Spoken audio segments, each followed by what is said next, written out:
transplanting and thinning with real gardening. Real gardening seed tape often includes more than one seed per seed side, as some vegetable varieties have poor germination rates. Sometimes all the seeds will germinate, resulting in a number of plants growing in the same place. Some vegetable seeds, such as spinach and beetroot, appear as single large seeds but are actually clusters of seeds that will produce numerous seedlings for a single seed site. When vegetable plants sprout too close together, the plants don't have enough room to grow to their full size.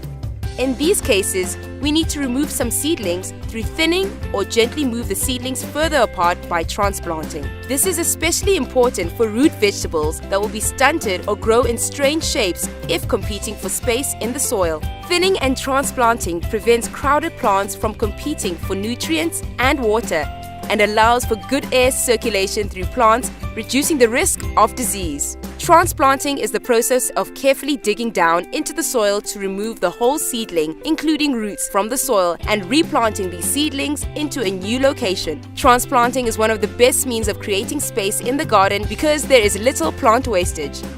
Leave plants to grow until they are 6 to 8 centimeters tall before transplanting to ensure they are strong enough to survive the process. Try to transplant in the late afternoon and early morning to give the plants a few hours to recover before they are exposed to heat and sunlight. Carrots cannot be transplanted. Once their roots have been disturbed, they will either die or grow forked. Therefore, carrots need to be thinned out and not transplanted. Wet the soil before transplanting to make the soil softer and easier to remove the plants without harming the roots. Identify the place you want to move the transplanted plants to. Dig small holes approximately 10 centimeters deep from each plant.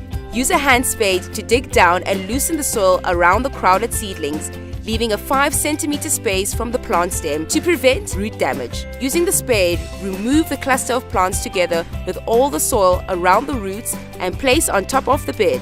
Very carefully, use your hands to break up the soil around the roots and start to detangle the separate seedling roots from each other. Very gently, use one hand to hold each separate seedling in its new hole, with the stem level with the ground. Use your free hand to fill the hole with soil. Pat down to make sure the plant is secure. Water immediately. Repeat for all transplants. The transplanted plants will go into shock and wilt. Don't worry, with enough water, they will recover in a few hours.